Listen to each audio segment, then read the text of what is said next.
Hey everyone, happy Tuesday. Dr. Bob coming at you with the latest episode of Bobcast.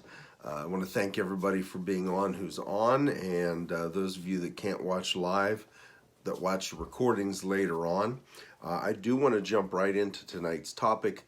The last 2 weeks, I talked about a couple of things that are crucial to you achieving a goal or something that you want to improve in your life.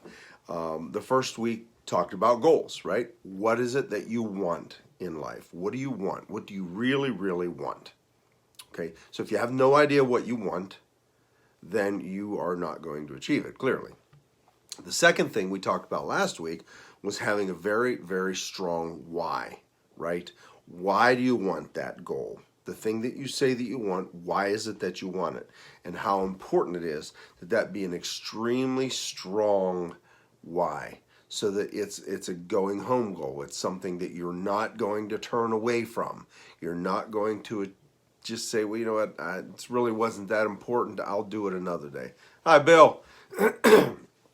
So, this week, we're going to talk about probably one of the most important topics. And as you can see by the description of the live, it's time is a great equalizer. Now, I want to go at this from two different angles. The first angle I'm going to go at regarding your goals and your why. Because one of the biggest excuses that I hear people say, and I have a little bit of an allergy thing going on, so excuse me. One of the biggest things that I hear, one of the biggest excuses that you hear from anybody is that they don't have time. They don't have time to go to the gym and get in shape and change their body.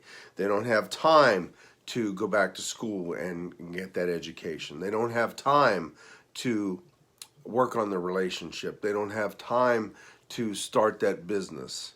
They just don't have the time. If only I had the time, I would do that. Well, I did some calculations here earlier.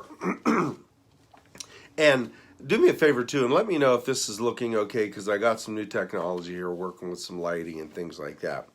But I did some calculations earlier, and I want to prove to you that when you say you don't have time to improve something in your life, that you're full of crap. Okay, I'm just going to say it like that. It's bullshit. All right? Here's why. Time being the great equalizer, right? Everybody know who Elon Musk is? Does everybody know who insert some mega successful person? Do you know what I have in common with them and what you have in common with them as well? We all have the same 24 hours in a day. And let's just be clear. It's what you're doing with that 24 hours that sets you apart from those people. Okay? Let's just be honest about it. We all have 24 hours in a day, which adds up to 168 hours in a week. Now, if you take 8 hours a day for sleeping, and if you're like me, you don't sleep 8 hours, but let's just say 8 hours for sleeping and 8 hours for working. That's 16 hours, right? We still have got 8 left every day. Now, you're going to have things like dinner, showers, commuting to work, things like that. So if we give you another couple of hours for those things, let's say 2 hours a day for showering, dinner, things like that. Let's say 4. Let's just do 4 to just take the argument out of it. That leaves you 28 hours every week to work on that education, to work on that fitness program, to go to the gym, to work on that relationship, to start that business, to work on yourself, to improve whatever it is in your life that you think needs improving. 28 hours a week. The problem comes in is that our priorities in what we do with that time are messed up, right? So again, we have the same 24 hours that Jeff Bezos and Elon Musk and all these mega successful people have. But what are we doing with that extra 28 hours we have in a week? Well, we're sitting scrolling on our phone through social media, right? We're sitting in front of the TV. We're watching the football game. We're watching the basketball game, the hockey game. We're watching our favorite show, Dancing with the Stars, or if I say shows that are not current, forgive me because I don't watch a lot of them. The Bachelor or whatever TV show's on. That's what we're doing with our time. Instead of working on the things that we say is important to us. Now, if you go back and say 2 hours a day, that leaves you 42 hours in a week. So somewhere in between 28 to 42 hours every week, we have to be productive in something other than our job and the basic things that we do every day. 28 to 42 hours. You could actually work a second full-time job, or at least a part-time job. So when you say you don't have time, I want you to understand that you are simply prioritizing other things over whatever it is that you say you want to improve. Now, let's look at it, excuse me, let's look at it this way too. Whenever we say we don't have time to do something, people make time for what's important to them, okay? So the I don't have time thing is honestly just a lie. It's a lie that we tell ourselves to make ourselves feel better about why we didn't achieve or accomplish something. It's a lie we tell other people when we say, I don't have time to do X, Y, Z. What you're doing is you're prioritizing your social media scrolling, you're sitting at the club, you're sitting in front of the television for a couple of hours every day. You're prioritizing that over what you say you want. And so if you can see how that links back to what we talked about in the first 2 weeks, which is knowing your goals, exactly what it is you want in this life, what it is you want your life to look like, and understanding why you want those things, that if that why is strong enough and it's attached to a goal, that you will find the time to accomplish that thing. It's just that simple. It's as simple as math. Like I said, 168 hours, that leaves you 28 to 42 hours every week, to work on that thing that you say you want to have in your life. Whether it's, again, fixing your finances, whether it's starting a business, whether it's going back to school. And let's just be honest about that too. I went back to school and got my doctorate. I got it right before my 56th birthday. So don't tell me about time. And it's 2021 now. Everything is available online. Complete college degrees you can get online. You can start a business and run it from your phone. Okay? You can learn how to use that phone. You can learn how to use a computer. I'm getting ready to set up for one of the charities that I'm on the board of directors with. I'm going to set up a Zoom meeting for us because some of the older folks in the group didn't know how to do that. But Carol, I hope she doesn't mind me mentioning her name, who's in charge of the thing, is 80 years old and runs Zoom meetings. Took the time to learn how to do it.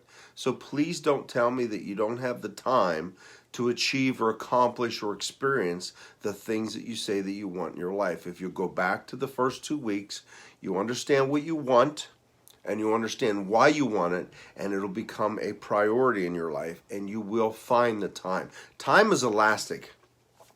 You'll find that time somewhere in your day for something that's important to you. Okay? Now, I know I've harped on that a lot, but damn, do I get tired of hearing people say they don't have time to do it. And then they sit on the couch or they lay on the bed or they sit on their phone having a coffee and they scroll through social media and they go through all these things, or they sit in front of that damn television that dumbs you down. And again, that doesn't mean I watch some TV, but if I have something else to do, TV comes second. Okay, so please don't tell me that you don't have time to accomplish or change the things that you want, to make things that you want in your life different, to make them happen, because you do. Time is also the thing that we want the most, but the thing that we use the worst. And one day, there's not going to be any more time. So we put things off, we procrastinate the things that we say we want. And one day there's not going to be any more time. So now is the time. You should go do those things now. Like my girlfriend and I going skydiving this past fall, right? And we took her mom with us for her 74th birthday. It was her 74th birthday present. We took her skydiving, and out of that plane she jumped. Because time is ticking away on all of us. We're all dying. Some of us are going to get, we don't know when, but one day there won't be enough time. And I have to tell you that the pain of failure is bad, right? But what's even worse than the pain of failure is the pain of regret. That when you're 80 years old, you will regret the things that you did not do, the things that you didn't try. You won't regret the things you tried, the things you did. I mean, we've all done dumb stuff, right? We've all made dumb mistakes. We've all tried things and failed at them. You won't regret those things. You'll regret the things that you didn't do, that you didn't try. Tony Robbins always has called it his rocking chair exercise, where imagine yourself and you're 80 years old and you're in your rocking chair sitting on your front porch. What is it that you say you wish you would have done? And when you figure out what that thing is, you need to go do it now, because like I said, time is running out, and so we have PennDOT going by outside, as you can hear, but time is running out on all of us, and one day there won't be enough time. I employ that with my friends as well, my loved ones. My dad's birthday's coming up here in a couple of weeks, and I wish I could go back and do some things different with him, and I wish I could give him a hug one more time. It's the same concept, folks. Time is going to run out on all of us. So please stop using time as an excuse for not having your life the way you want it to be. I proved it with the calculations. I don't know if you can see the calculations on there or not, but I proved it with the calculations. You have plenty of time in your week to get those things done. Stop making excuses for why you don't have things the way you want them in your life. Again, time's the great equalizer, right? One day, there won't be any more time. And everything can change in a minute. So if there's something, if you did the exercise I gave you week 1, which was figuring out what the hell you want in this life, your goal, and you did your why exercise, trying to figure out exactly why you want that goal in your life, now you need to make it a priority and go out and take the time that you do have and go after that goal. Again, whether it's something you want to learn, whether it's something you want to accomplish, whether it's something you want to experience, go do it now before you run out of time. I'm going to cut it off there. I rambled, but I know time is such a critical topic. Because, again, everybody and their brother talks about how they just don't find the time to do it. You've got the time. You've just got to prioritize that time. Schedule your priorities. Stop prioritizing your schedules. Have a great rest of your evening, a great rest of the week. Thank you for being on. Thank you for watching this. As I've mentioned in every other Bobcast, I would greatly appreciate it if you would share these Bobcasts out. There are people who need to hear what I have to say. Share them out. They are on my YouTube channel, and I will put the link in the comment section below for the YouTube channel. My website will be up and running here by the end of the week or Monday at the latest. I'll have things linked to my YouTube channel. I'm going to have a vlog on the website that you'll be able to go back to and watch some of these again and catch them if you missed them. So I appreciate you being on. Continue to send in topic suggestions as well. The first few weeks I usually do specific things because there are things that I just want to get across. But if there's something you want to hear talked about or something you want to go through, send me a topic suggestion. There's 1,000 ways to get hold of me. Facebook, Messenger, Instagram, Twitter, LinkedIn, email, text messages. There's 1,000 ways to get a hold of me. Give me that topic suggestion and maybe we can get on here and talk about that and work through that together. Have a great rest of the week. Share this Bobcast out and I'll see you next week on the next edition of Bobcast.